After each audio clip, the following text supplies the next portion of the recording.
Question number 1B, ठीक है, page number 473। क्या बोला है? To circles with A radius 3.5 centimetre and 2.5 centimetre touch each other internally. Underline करो इंटरनली, मतलब यहां पर क्लियरली उसने बोला है 1B के अंदर फर्स्ट क्वेश्चन कि देयर आर टू सर्कल्स। कितने सर्कल्स है टोटल? दो, जिसका सर्कल का रेडियस क्या है? 3.5 centimetre and 2.5 centimetre touches each other internally, है ना? तो टू सर्कल्स, है ना, with ready 3.5 centimetre and 2.5 centimetre touches each other internally, यानी दो सर्कल है, दोनों का रेडियस दिया है। तो बेटा पहला जो रेडियस है ना उसको R1 कंसीडर करने का। क्या कंसीडर करने का? R1। और जो दूसरा रेडियस है ना बेटा उसको R2 कंसीडर करने का, 2.5। कोई तकलीफ? हमको क्या निकालना है? Find the distance between their centres. तो हमको निकालना डिस्टेंस बिटवीन देयर सेंटर्स, यानी उनके बीच के सेंटर्स जो है ना उसका डिफरेंस क्या होगा। तो मैंने आपको दो फंडामेंटल सिखाया था। इंटरनली रहेगा तो क्या करने का? माइनस। एक्सटर्नली रहेगा तो क्या करने का? प्लस। इंटरनली रहेगा तो क्या करने का? माइनस। तो R1 माइनस R2, तो 3.5 माइनस 2.5 तो कितना आएगा? 1। 3.5 में से 2.5 का तो कितना आएगा? 1। तो 1 सेंटीमीटर। तो डिस्टेंस बिटवीन देयर सेंटर क्या हो जाएगा? 1 सेंटीमीटर। तो लास्ट का सेंटेंस जरूर लिखने का बेटा। क्या लिखेगा? डिस्टेंस बिटवीन देयर सेंटर, उनके सेंटर के बीच का डिफरेंस कितना है बेटा? 1 सेंटीमीटर। डिफिकल्टी नहीं बनाएंगे तो भी चलेगा, क्योंकि 1-2 मार्क का सम है, 1 मार्क का सम है, तो डायग्राम नहीं बनाएंगे तो भी चलेगा, बट आपको समझ में आना चाहिए आप कैसे कर रहे हो। क्लियर? सेकेंड सम देखो, P ब्रैकेट में A/2 एंड 4 है ना, A/2, ठीक है, and 4 is the mid point of segment AB। Segment AB कितना बोला बेटा? Joining the point. कौन कौन सा पॉइंट है बेटा? A का वैल्यू दिया है क्या? Yes sir, -6 and 5 and B -3। तो सबसे पहले चीज, what is your mid point? P is the mid point. तो बेटा मिड पॉइंट मेरा क्या है इधर? P का वैल्यू क्या है? A/2। क्या बेटा? A/2 and 4। तो उसको कंसीडर करना x और y। क्या कंसीडर करने का? x एंड, मतलब x और y कंसीडर किया। अंडरस्टूड? सेकेंड, अपने को A का वैल्यू दिया है क्या? हाँ, -6 एंड 5। तो सबसे पहले x को क्या कंसीडर, इसको x1 और y1, और B को क्या कंसीडर करेंगे? x2 and y2। डिफिकल्टी बेटा, जो मिड पॉइंट है उसको क्या कंसीडर करेंगे? x, और जो वैल्यूज है यानी जो सेगमेंट है, जैसे एक सेगमेंट बना देते हैं A और B, इसका मिड पॉइंट क्या है? P। तो A हो गया मेरा x1 y1, B हो गया मेरा x2 y2। P is a mid point. Okay, difficulty. अब क्या करना है मुझे? क्या निकालने बोला सर? देखो, find the value of A। तो सबसे पहले A कहाँ दिख रहा है? x में दिख रहा है कि y में दिख रहा है? x में। तो x का फॉर्मूला होता है x1 प्लस x2/2। रीजन करेगा बाय मिड पॉइंट फॉर्मूला। कौन सा फॉर्मूला बेटा? By mid point formula. Difficulty. अब क्या करोगे? x की जगह पर बेटा लिखना है A/2, x1 प्लस x2। तो x1 क्या है बेटा? -6 प्लस x2 क्या? -2। तो ये प्लस है और x2 माइनस है, तो क्या जाएगा? -2/2। अरे डिफिकल्टी। अब क्या करेंगे? A/2 is equal to minus minus plus, sign किसका रहेगा? माइनस। डिफिकल्टी। अब 2 1 जा 2 4 जा, तो क्या आएगा? माइनस ए अपॉन 2 का वैल्यू क्या आ गया -4, क्या आ गया। अब यहाँ पे 2 डिवाइड में इधर के क्या मल्टीप्लाइड, तो ए का वैल्यू हो जाएगा -4 मल्टीप्लाइड बाय 2, तो ए का वैल्यू हो गया -8। अरे डिफिकल्टी, तो the value of A is equal to -8। Difficulty कैसे सॉल्व करना है, आप डायरेक्टली यहां से सम चालू करोगे तो भी ज्यादा बेटर रहेगा। ठीक है, मैंने ये इसलिए लिखा ताकि आपको समझ में आना चाहिए। स्टेटमेंट लिखना is very very important. It will take just 1 और 2 मिनट, ज्यादा लेगा, लेकिन आपका कंफर्म रहेगा कि एक भी मार्क्स कटने वाला नहीं है। ये पूरा स्टेटमेंट करने का लास्ट का स्टेटमेंट जरूर लिखना, अदरवाइज कहीं कोई टीचर आपके मार्क्स काट सकते हैं। ठीक है, थर्ड सम देखो बेटा, थर्ड सम क्या बोलता है, नेक्स्ट पेज 474 पर है। Third some, in triangle ABC, triangle का नाम दिया डायरेक्टली, इन ट्राइंगल एबीसी।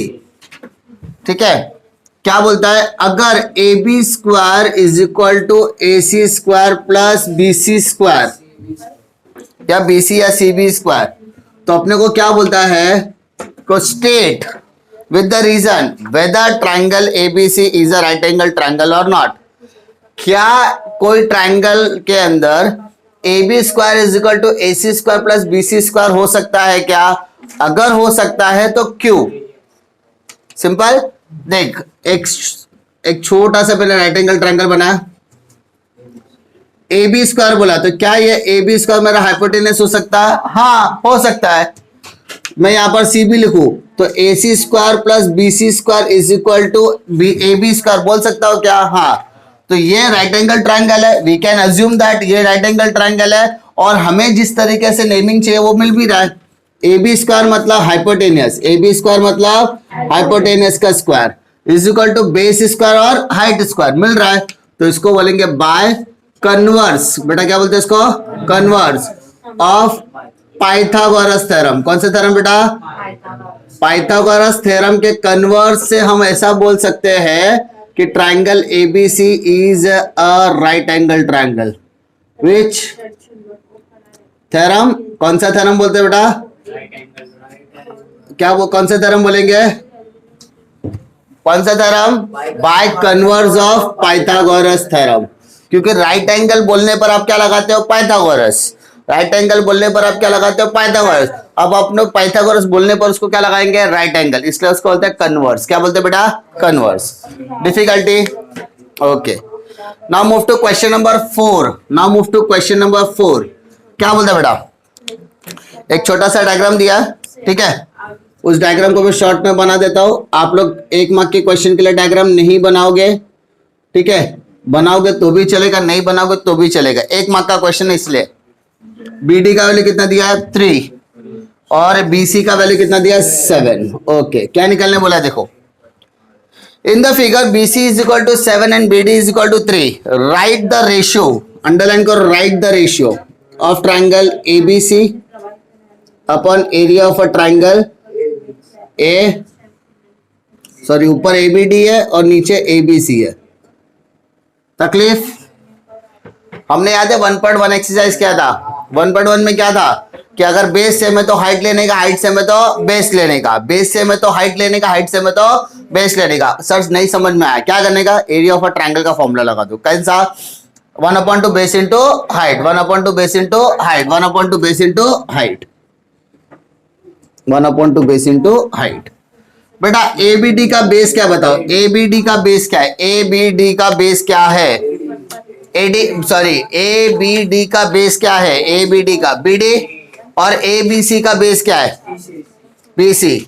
तो बताओ, और हाइट क्या है, ए बी डी का हाइट क्या है, ठीक है, ए डी। तो देख ए बी डी बोला, ए बी डी, ये इतना ही triangle. What is our base, B D, what is our height, A D, that's it. Same A B C, A B C base क्या हो गया, B C, height क्या हो गया, ए डी। देख बेटा कुछ कैंसिल हो रहा है क्या, तो बी डी का वैल्यू कितना है 3 और बी सी का वैल्यू कितना है 7। हो गया तेरा आंसर, हो गया ना आंसर। खाली वैल्यू पुट करेगा, अरे तेरा बेस सेम है क्या हाइट सेम है, सर यहाँ पर ए डी दोनों में आया ना, और ए डी मेरा क्या है, हाइट है, ए डी मेरा क्या है, तो बेस सेम है तो हाइट लेने का, हाइट सेम है तो बेस लेने का। नहीं समझ में आता क्या लेने का, तो 1/2 बेस इंटू हाइट। बेस लो 1/2 बेस बेस हाइट हाइट, जो कैंसिल होता है कैंसिल कर दो, जो बच गया वो आपका आंसर हो जाएगा। तो BD अपन BC बचा, क्या बचा अपना BD अपन BC। तो what is the value of BD 3, BC का वैल्यू कितना है 7। इसका मतलब आंसर क्या गया, area of a triangle ABD upon area of a triangle ABC। तो आपका आंसर ये हो गया।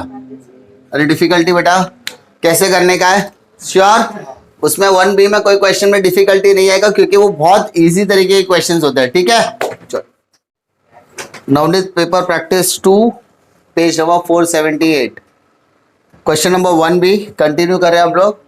ट्राइंगल ABC दिया है अपने को, इसके अंदर अपने को कुछ गिवेंस दिया और बाद में सिर्फ बोला 2 fill in the blanks solve करना है, ठीक है। इन द फिगर, तो फिगर का नाम क्या है, in triangle ABC simple, in which angle ABC is 90 degree. दिया है क्या क्वेश्चन में, यस सर दिया है। उसके आगे क्या दिया है, segment BD is perpendicular on, किसके ऊपर बोला बेटा, साइड AC दिया है ना। मैं कुछ नहीं, सिर्फ कॉपी एंड पेस्ट कर रहा हूं। And AD and C are collinear, then by the theorem of geometric mean, वो भी सेंटेंस दिया, by the theorem of geometric mean, यहां तक मुझे दिया है। सो मुझे आगे निकालने बोला है BD square is equal to dash and dash, box and box. So बेटा ध्यान दो, मैंने आपको 2.1 कराने के टाइम पे क्लियरली ज्योमेट्रिक मीन बताया था कि जब किसी भी ट्रायंगल के अंदर एक राइट एंगल ट्रायंगल हो, क्या हो, राइट एंगल ट्रायंगल, तो बेटा राइट एंगल ट्रायंगल के सामने वाले को हम लोग क्या बोलते हैं, हाइपोटेनियस, सिंपल। और उस राइट एंगल ट्रायंगल से कोई लाइन हाइपोटेनियस के ऊपर परपेंडिकुलर है, तो perpendicular creates an angle of 90 degree, simple. Perpendicular उस लाइन को 2 इक्वल पार्ट में भी डिवाइड करता है। तो ज्योमेट्रिक मीन प्रॉपर्टी क्या बोलता है, द परपेंडिकुलर स्क्वायर, क्या बोला बेटा, परपेंडिकुलर स्क्वायर। तो परपेंडिकुलर का नाम क्या है, BD दिया ही है। ये किसके ऊपर परपेंडिकुलर है, सर AC के ऊपर परपेंडिकुलर है, ठीक है। AC is divided into 2 part, that is AD and DC, that's it. ये दोनों का क्या करने का, मल्टीप्लाई, हो गया आपका आंसर, सिंपल। ये आपका आंसर हो गया। ये सारी चीजें क्वेश्चन में दी थी, खाली हमको यही तो फिलअप करने के लिए 1 मार्क मिलने वाला था, अंडरस्टूड। सेकंड सिंबल बेटा, in a circle measure of minor arc is 60 degree. So अपने को क्या निकालना बोला, मेजर ऑफ मेजर आर्क, है ना। तो उसको हम लोग क्या कंसीडर करते हैं, X कंसीडर करते हैं। क्या कंसीडर करते हैं, X। अभी क्या करने का, in a circle simple, measure of minor arc plus measure of major arc is equal to 360 degree. तो बेटा माइनर का वैल्यू दिया है, यस सर 60। सर मेजर का वैल्यू क्या हम लोगों ने क्या कंसीडर किया, X इज इक्वल टू 360। तो 60 प्लस में बेटा माइनस कर दे, तो 360 माइनस 60, सो X का वैल्यू कितना आ गया, कितना आ गया बेटा, 300 आ गया। लास्ट का सेंटेंस क्या लिखेगा बेटा, measure of corresponding what, measure arc is equal to 300 degree. Difficulty understood. सिर्फ क्या करेगा, माइनर दिया तो मेजर निकालने बोलेगा, मेजर दिया तो माइनर, 360 से माइनस कर, दैट्स इट। थर्ड क्या बोलता है, if sine alpha is equal to cos beta, यही बोला है, sine alpha is equal to cos beta. So अपने को निकालना है अल्फा प्लस बीटा का वैल्यू। देख सिंपल तरीके से बताता हूं, आप लोग ने ट्रिग्नोमेट्री चार्ट देखा होगा, साइन का value 0 degree, 30 degree, 45 degree and 60 degree then 90 degree, ऐसा होता है। इसका एक वैल्यूज आता है, इसका वैल्यू आएगा मेरे को 0 आएगा, इसका वैल्यू मेरे को 1/2 आएगा, इसका वैल्यू 1/√2 आता है, इसका √3/2 आता है, इसका वैल्यू 1 आता है। सिंपल। ये मेरा साइन का वैल्यू, किसकी वैल्यू है बेटा? साइन। अगर मुझे कॉस की वैल्यू निकालना है ना तो मुझे रिवर्स लिखना पड़ेगा। क्या लिखना पड़ेगा? रिवर्स। मतलब 1 इधर से लिखना पड़ेगा, 4√3/2, 1/√2, 1/2 एंड 0। मतलब ये साइन और कॉस दोनों आपस में क्या है? मिला जुला है। इन दैट केस हम क्या करेंगे? इस साइन को कॉस में कन्वर्ट करेंगे। किसमें? कॉस। तो कॉस करते समय 90 माइनस अल्फा करेंगे। क्या करेंगे बेटा? 90 माइनस अल्फा। अरे क्या करेंगे सर? साइन को ही क्यों चेंज किए? कॉस को भी तो चेंज कर सकते थे। तो बेटा अगर साइन को कर रहा है तो कॉस चेंज करने की जरूरत नहीं है, और अगर कॉस को कर रहा है तो साइन को चेंज करने की जरूरत नहीं है। देख दूसरे तरीके से बताओ तो sine alpha is equal to cos beta. तो मैं अभी साइन को ऐसे ही रखता हूं, कॉस को चेंज किया तो 90 माइनस बीटा हो जाएगा। मैं इधर साइन को चेंज करके क्या कर रहा हूं? कॉस। सर साइन को चेंज कर रहे हो, कॉस को चेंज कर सकते हैं। हाँ वो भी चलेगा, आप दोनों में से कोई एक मेथड यूज करोगे। ठीक है। अब देखो कॉस कॉस कैंसिल, तो बचा क्या? 90 minus alpha is equal to beta. तो माइनस अल्फा इधर के क्या आएगा बेटा? तो बीटा प्लस अल्फा बोल सकते हैं। तो इसका मतलब अल्फा प्लस बीटा भी बोल सकते हैं ना। वैल्यू कितना आ गया? 90। कितना आ गया? अब वही चीज यहां पर देखो, वही चीज है, साइन साइन से cancel, alpha is equal to 90 minus beta.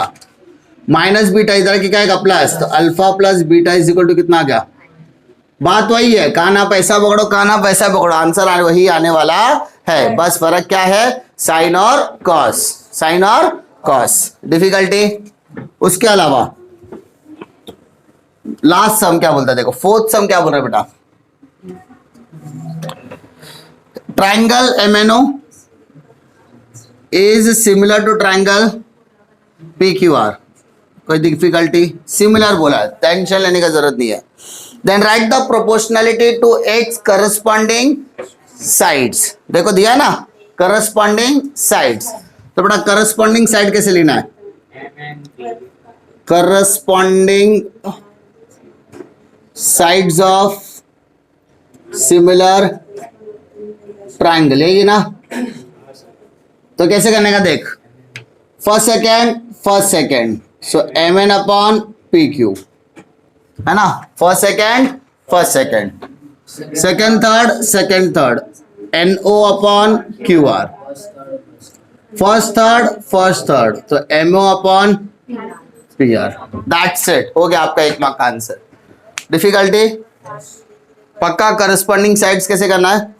अगर करस्पॉन्डिंग एंगल बोलता तो क्या करते? MP NQOR। क्या बोलता? MP angle M congruent to angle P। ऐसा पहला दूसरा तीसरा। समझा? नेमिंग के हिसाब से कर लिया हम लोगों ने। डिफिकल्टी पेज नंबर 483 क्या दिया? देखो क्वेश्चन नंबर 1B में पहला सम दिया डायग्राम के साथ। उसमें आपको एक डायग्राम दिया है 45 90 जैसा एक डायग्राम बना के दिया है, जिसके अंदर A B और C दिया है।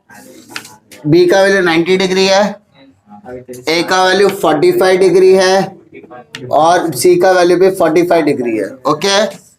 A का वैल्यू दिया 2√2। In the figure, angle ABC is equal to 90 degree, BAC and BCA is equal to 45 degree. If AC is equal to 2√2, then find AB. सबसे पहले आपको क्वेश्चन में क्या दिया? पहले आप लोग शॉर्टकट में लिख लो। ABC is equal to in triangle ABC, angle ABC is equal to 90 degree. Question में दिया है, कुछ एडिशन करने की जरूरत नहीं है। Angle ACB is equal to angle CAB, value कितना है? 45। Simple. So triangle ABC is a triangle of 45 degree and 90 degree। मतलब आपका जो ट्रायंगल है कौन सी डिग्री का है, 45 45 90। हमने 3 प्रॉपर्टी पढ़ी है, 90 रहेगा तो क्या लगेगा, पाइथागोरस। 30 60 90 रहेगा तो हाफ और 3/2 वाला लगेगा। 45 45 90 वाला रहेगा तो ऑपोजिट, क्या बोला बेटा, opposite side of 45 degree is 1/√2 of the hypotenuse. ये पढ़ा था हम लोगों ने फॉर्मूला। अब देख बेटा 45 के सामने क्या है, 45 के सामने क्या है, ए बी। अरे क्या है, सर ये भी तो 45 है, तो इसके ऑपोजिट में क्या है, बी सी। तो यानी ए बी और बी सी दोनों का वैल्यू क्या रहेगा, सेम। ए बी और बी सी दोनों का वैल्यू क्या रहेगा, सेम। 1/√2 of hypotenuse. तो व्हाट इज योर हाइपोटेनस, ए सी। पहले नामकरण, बाद में उसका उम्र लिखने का। तो ए बी का वैल्यू है क्या अपने पास, नहीं है। आपके क्वेश्चन में ए बी और बी सी दोनों निकालने बोला है क्या, नहीं, आपको सिर्फ क्या निकालने बोला है, ए बी। 1/√2 ए सी का वैल्यू कितना है, 2√2। तो √2 कैंसिल हो गया, तो बेटा ए बी का वैल्यू कितना बचा, 2 सेंटीमीटर। दिया है क्या उधर, देखो सेंटीमीटर, सेंटीमीटर दिया है क्या, नहीं। तो वहां पर क्या लिखोगे, यूनिट्स। क्या लिखोगे, कोई तकलीफ। सेकंड सम आपको क्या बोला है, draw segment A B of length 4.5 centimetre. कितना centimetre, 4.5। And construct 8 perpendicular bisector. क्या बोला है, परपेंडिकुलर बाइसेक्टर। इजी सम है। ए बी का वैल्यू 4.5 ड्रॉ करो, ए और कितना बोला है, 4.5। ड्रॉ करने का, राउंडर लेने का। राउंडर में एक पेंसिल रहेगा और एक क्या रहेगा, पॉइंटर। पॉइंटर को रखने का ए के ऊपर, पॉइंटर को रखने का ए के ऊपर। Take a more than half, आधे से ज्यादा लो। एक ऊपर एक नीचे arc, without changing the length. Length को बिना चेंज किए बी पे पॉइंटर रखो और सीधा सेम। तो आपको एक लाइन बनेगा जिसको हम लोग क्या बोलेंगे, परपेंडिकुलर बोलेंगे। क्या बोलेंगे बेटा, परपेंडिकुलर बाइसेक्टर। डिफिकल्टी ये सब में बहुत इजी सम है, इसलिए 1 मार्क के लिए कोई ज्यादा डिफिकल्टी आने वाली नहीं है। थर्ड सम देखो बेटा, what is the Y coordinate of every point on Y axis, sorry X axis. आपको पता होगा आपके पास एक्सिस होता है एक्स और वाई। एक्स पे नंबर जो रहेगा, इधर कौन सा नंबर रहेगा, प्लस। इधर कौन सा नंबर रहेगा, माइनस। ऊपर प्लस, नीचे माइनस। इतना मालूम है। अब क्या बोलता है कि ऐसा कौन सा पॉइंट y पर रहेगा जिसके लिए what is the y coordinate of every point on the x axis. यानी x एक्सिस पे अगर मेरे को कोई भी नंबर लिखने का है तो उसके लिए मेरा y कोऑर्डिनेट क्या रहेगा। अरे बेटा मैंने क्या बोला, एक्स एक्सिस पे मुझे कोई भी नंबर लिखना है, कोई भी पॉइंटर करना है, तो उसके लिए मेरे को y का कोऑर्डिनेट क्या लेना होगा। तो पहला चीज दिमाग में एक चीज बैठा के रखो, अगर आप कोई भी कोऑर्डिनेट की बात करते हो तो coordinate is a combination of x and y। बेटा coordinate is a combination of x and y। अब आपको क्या करना है, y के नंबर को पता करने का है। किसके नंबर को पता करने का, y। तब जाके एक्स एक्सिस पे नंबर आएगा, तब जाके क्या आएगा, एक्स एक्सिस। तो एक्स का नंबर कुछ भी हो सकता है, प्लस भी हो सकता है, माइनस भी हो सकता है, 0 भी हो सकता है। अच्छा अगर सपोज ये कोऑर्डिनेट लिया मैंने एक्स की जगह पे 7 लिखा, क्या लिखा, 7, तो y की जगह पे 1 लिखूंगा तो 7 और 1 तो यहां आ गया ना। तो क्या ये एक्स एक्सिस पे हुआ, नहीं। लेकिन अगर y की जगह पे मैं 0 लिखूं तो कहां पर आएगा, एक्स एक्सिस। -7 लिखो एक्स एक्सिस, अगर ये 0 लिखो तो भी एक्स एक्सिस। मतलब for taking the point on x axis, for taking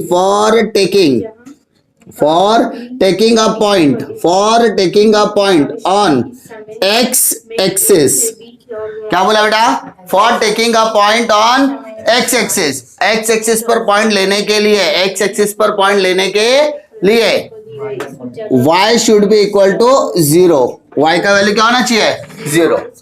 अरे है ना, क्या बोला मैंने, कोई भी पॉइंट अगर एक्स एक्सिस पे लेना तो y का कोऑर्डिनेट क्या होना चाहिए, 0। क्या होना चाहिए, 0। फोर्थ क्वेश्चन देखो, फोर्थ वाला और इजी है। फोर्थ क्वेश्चन देखो, डायग्राम दिख रहा है, फोर्थ क्वेश्चन में डायग्राम दिख रहा है। हाँ, अब आपको क्या बोला है, PQ इज अ टेंजेंट। इसमें भी ज्यादा डिफिकल्टी नहीं है, डायग्राम बना के दिया है और अपने को सिर्फ पता करना है कि इसका वैल्यूज क्या होने वाला है। ठीक है, O दिया है, P दिया है, Q दिया है और Q का वैल्यू अपने को दिया है 40। अब देखो PQ क्या है मेरा, टेंजेंट। PQ मेरा क्या है, टेंजेंट। टेंजेंट क्या करता है, सर्कल को टच करता है। टेंजेंट क्या है, PQ। PQ क्या करता है, टेंजेंट को, टेंजेंट क्या करता है, सर्कल को टच करता है। ठीक है, तो PQ इज अ टेंजेंट। अब बेटा मेरे को बता, इसमें सर्कल में सेंटर क्या है, O इज द सेंटर। इसका मतलब OP मेरा क्या है, रेडियस। रेडियस मेरा क्या है, OP। Therefore we can say that radius OP is perpendicular on tangent PQ। क्या हम बोल सकते हैं क्या, ये OP PQ के ऊपर क्या है, टेंजेंट, सब परपेंडिकुलर है। तो perpendicular creates an angle of, perpendicular creates an angle of 90 degree. तो बेटा एंगल P का वैल्यू कितना हो गया, 90। चेक कर देखो, P के निकालने की बोला था क्या, क्या आपको P निकालने बोला था, यस। OPQ का वैल्यू कितना आ गया, 90 आ गया ना। OP और Q का वैल्यू कितना आ गया, 90। अब दूसरा क्या निकालने बोला है, एंगल POQ। देख दूसरा क्या निकालने बोला है, POQ, मतलब इसका एंगल निकालने बोला है। देख, sum of the measure of the angle of a triangle is 180 degree. इसका वैल्यू मालूम है क्या, नहीं।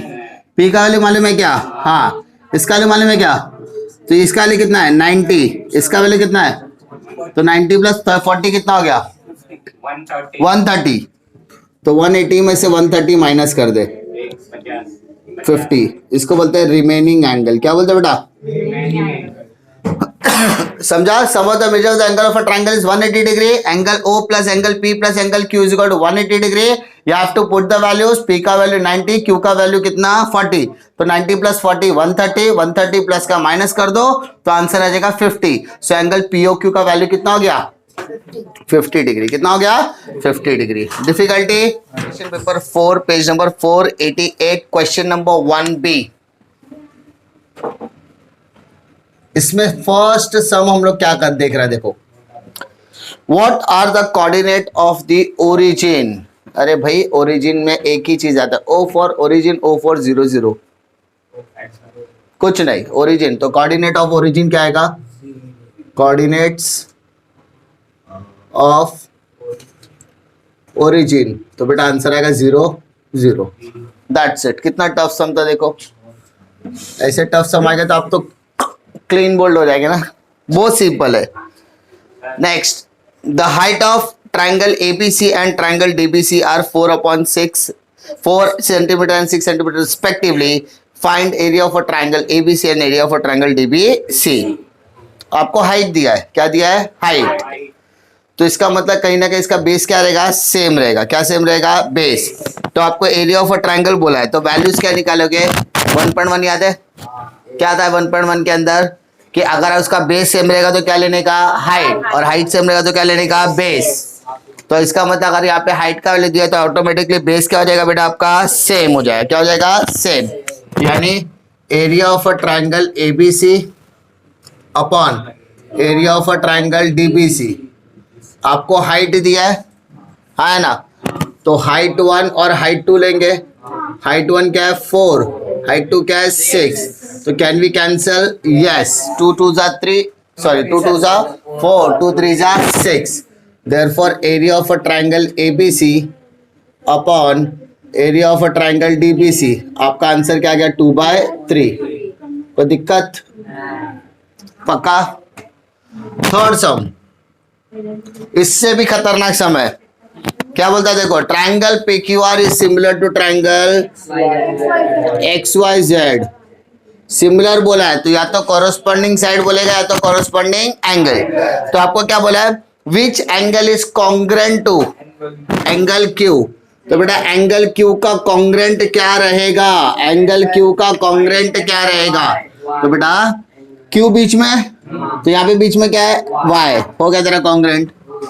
और which angle is congruent to z, oh my God, angle z यहाँ पर आ रहा है ना, तो उसका कॉन्ग्रेंट एंगल यहाँ पर आ जाएगा, तो बता एंगल क्या रहेगा, r। That's it. Angle Q का कॉन्ग्रेंट क्या रहेगा, y, और एंगल Z का कॉन्ग्रेंट क्या रहेगा, एंगल R। अगर एंगल P बोलता तो क्या रहता, x, x बोलता तो क्या लेता, P। That's it. टफ सम एकदम पक्का ना, बहुत ज्यादा टफ है ना। फोर्थ सम देखो क्या था, what will be the result when the each term of, क्या दिया, each term sine square theta plus cos square theta is equal to 1 is divided by sine square theta. मतलब अगर हम लोग इसको डिवाइड करें, किससे डिवाइड करें, डिवाइडेड बाय किससे करना है, साइन स्क्वायर थीटा, तो अपना आंसर क्या आएगा, तो बेटा sine square theta divided by sine square theta plus cos square theta divided by sine square theta is equal to 1 upon sine square theta. तो sine square theta cancel, so answer आएगा 1 plus cos upon sine, तो formula होता है cot square theta, क्या आएगा, cot, cos upon sine, tan का formula होता है साइन अपॉन कॉस, टेन का फॉर्मूला होता है साइन अपॉन कॉस, तो कॉट का क्या होगा, कॉस अपॉन साइन, और 1 अपॉन साइन क्या होता है, कॉसेक। तो ये अपना रिजल्ट हो गया। मतलब एक अपना क्या है, अपना आइडेंटिटी वाला फॉर्मूला है, तो सेकेंड आइडेंटिटी का फॉर्मूला अपना बन जाएगा 1 plus cot square theta is equal to cosec square theta. Difficulty इसमें एकदम simple. 5 page number 493 question number 1b first question, in the figure D is the midpoint on side AB such that BDC। मैं diagram बना देता हूं तो आपको समझाने के लिए थोड़ा सा आसान हो जाएगा मुझे। एक ट्राइंगल है जिसका नाम क्या है, ABC, in which line D is there, ठीक है। BD का वैल्यू वहां पर दिया है 3 एंड DC का वैल्यू दिया है 5। सो पहले मैं क्या करता हूं, जो मुझे क्वेश्चन में दिया मैं एज इट इज कॉपी करता हूं। क्या दिया है, D is the point on side BC, difficulty such that B, D and C are collinear। Okay, मुझे क्या निकालने बोला है, area of a triangle ABD upon area of a triangle ADC। अब बेटा दोनों ट्राइंगल को ऑब्जर्व करो खाली आप, ABD, what is my base BD and what is my height AD। So can we say 1 upon 2 BD is my base and AD is my height? Yes or no? In triangle ADC, 1 upon 2 DC is my base and AD is my height। Area of a triangle का formula वही होता है ना, area of a triangle is equal to 1 upon 2 base into height। So half of cancel, ठीक है, AD cancel। So क्या बचा, BD and DC। क्या मेरे पास BD का वैल्यू है, yes 3। क्या मेरे पास DC का वैल्यू है, yes 5। सो बेटा मेरा आंसर आ गया, area of a triangle ABD upon area of a triangle ADC, 3 up 5। Difficulty second question, draw PQ of a length 6 centimetre, divide it in the ratio 2:3। Construction है, छोटा सा construction है। क्या करना देखो, ये टाइप के क्वेश्चंस आपने 8th स्टैंडर्ड और 9th स्टैंडर्ड में किया हुआ है, इसलिए बेसिक्स माना जाएगा, ना कि आपको out of the syllabus. Draw segment PQ of length 6 centimetre. देखो क्या करना है, मैंने एक लाइन ड्रॉ किया P और Q, ठीक है, कितने सेंटीमीटर का, 6 सेंटीमीटर, अंडरस्टूड। अब मुझे क्या करना है, रेशियो में डिवाइड करना। कौन से रेशियो में डिवाइड करना है, 2:3। तो कैन वी से 2 + 3 इज इक्वल टू 5। तो ये प्लस करने के बाद आया। अब ये या तो मैं एंगल ऊपर की तरफ लूं या तो एंगल में नीचे की तरफ लूं, इट डिपेंड्स ऑन मी। क्या बोला, समझ में आ रहा है, एंगल में ऊपर की तरफ भी ले सकता हूं और नीचे की तरफ भी ले सकता हूं। तो बताओ किधर लो, ऊपर लो या नीचे लो, ऊपर ले लेता हूं। चलो ठीक है, आप लोग ने बोला ऊपर ले लो। सर्टेन एंगल लिया, कितना, कौन से कितने एंगल, कितने डिग्री का एंगल है बोल मालूम है क्या, नहीं। तो अप्रोक्सीमेटली 30 या 45 का ले लेने का, अपने ऊपर है, अपने ऊपर है कि कितना लेना है। अब नहीं, वहां पे डिग्री नहीं लिखने का है, एज्यूम्शन बेसिस पर है। अब राउंडर लेने का, राउंडर में एक एक सेंटीमीटर का डिस्टेंस लो। कितना? तुम लोग सर एक ही क्यों, दो ले सकते हैं क्या? हाँ ले सकते हैं, तीन भी ले सकते हैं, लेकिन इतना बड़ा भी मतलब कि डायग्राम बहुत ज्यादा बड़ा हो जाए। ठीक है, तो नॉर्मली कितना है? 6 सेंटीमीटर ये ना, तो हम लोग 1 सेंटीमीटर या 1.5 सेंटीमीटर का गैप लेंगे। पॉइंटर रखा यहाँ पर रखा, तो पेंसिल से कट हुआ। अब इसके ऊपर पॉइंटर रखने का, किसके ऊपर? जहां से मैंने आर्क ड्रॉ किया उसके ऊपर पॉइंटर रखा, कट। फिर इसके ऊपर पॉइंटर रखा, फिर कट, फिर पॉइंटर रखा, फिर कट, फिर पॉइंटर रखा, फिर कट। अंडरस्टूड? तो ये हो गया मेरा P1, ये हो गया मेरा P2, ये हो गया मेरा P3, ये हो गया मेरा P4, ये हो गया मेरा P5। तकलीफ? अब ये जो लाइन है ना, उसको बेटा यहाँ पे मिला दे। स्ट्रेट लाइन, हाँ कौन सी लाइन? Straight line. अब यहां से भी तो क्या करेगा? स्ट्रेट लाइन ड्रॉ करेगा। स्ट्रेट लाइन समझ में आता है? एकदम सीधा लाइन, ना टेढ़ा ना, तो कैसे करेंगे? 90 डिग्री रहता है ना, वैसा कर देना, यहां से एकदम स्ट्रेट। तो ये जो रेशियो बनेगा ना बेटा आपका, ये रेशियो क्या हो जाएगा? 3:2 का रेशियो हो जाएगा। किसका? 3:2। अपने को क्या 2:3 बोला है ना, तो अपन 2 से करेंगे। किससे करेंगे बेटा? 2 से। अरे समझ में आ रहा है? वापस बोल रहा हूं, क्या बोला मैंने? पहले मैंने एक लाइन ड्रॉ किया PQ, उसके ऊपर एक लाइन ड्रॉ किया मैंने, एंगल ड्रॉ किया 45 या 60 का, जैसा भी मर्जी करता है आपका। उसके बाद पॉइंटर लेने का, पेंसिल लेने का, पी के ऊपर रख के कट किया। फिर जो आर्क ड्रॉ किया ना उसके ऊपर पॉइंटर रख के फिर कट करने का, फिर ऊपर पॉइंटर रख के कट करने का, यानी पेंसिल से P5 तक ले जाना। कितना? P5। 2:3। तो लास्ट वाले को पहले इससे मिला दो, स्ट्रेट लाइन, और सेकेंड वाले को इधर से। तो ये जो रेशियो बन जाएगा क्या हो जाएगा? 2:3 का रेशियो। कौन सा रेशियो बन जाएगा? 2:3 का रेशियो बन जाएगा। अंडरस्टूड? यस और नो? पक्का? डिफिकल्टी? सिंपल सम? ओके। थर्ड सम क्या बोलता है बेटा? देखो third some, quadrilateral PQRS is cyclical quadrilateral. आपके पास एक क्वाड्रिलैटरल है, ठीक है, कुछ इस तरीके का डायग्राम है, PQRS, PQRS, यस और नो? अब क्या बोला है? Quadrilateral PQRS is a cyclic. तो as you know, opposite angles of a cyclic quadrilateral are supplementary. क्या होता है? सप्लीमेंट्री। सप्लीमेंट्री मतलब दोनों को ऐड करने पे 180 आता है। कितना आता है? 180 आता है। तो वहां पे बोला QPS का वैल्यू कितना दिया? 110। कितना दिया? देखो 110। So we have to find the value of QRS। So कैसे करेंगे?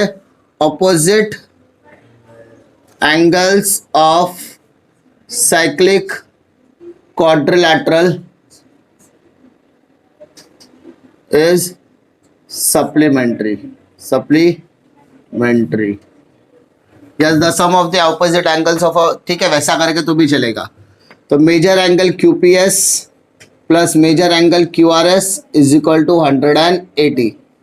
QPS का वैल्यू 110 दिया बेटा, QRS का वैल्यू दिया है क्या? नहीं। तो 110 प्लस का बेटा क्या कर दो? Minus. So measure angle QRS का वैल्यू कितना आ गया? 180 माइनस 110। सो QRS का वैल्यू आ गया 70 डिग्री। अरे डिफिकल्टी? श्योर? यस और no? That's it. Last but not the least, एकदम सिंपल सा क्वेश्चन है। क्या बोलता है? 2 sin theta is equal to 5 cos theta. Find the value of. एकदम सिंपल। क्या करो मालूम है? नंबर्स को यहां पे लेके जा और कॉस को यहां पे लेके आ। तो साइन थीटा के अपॉन में क्या जाएगा? Cos theta.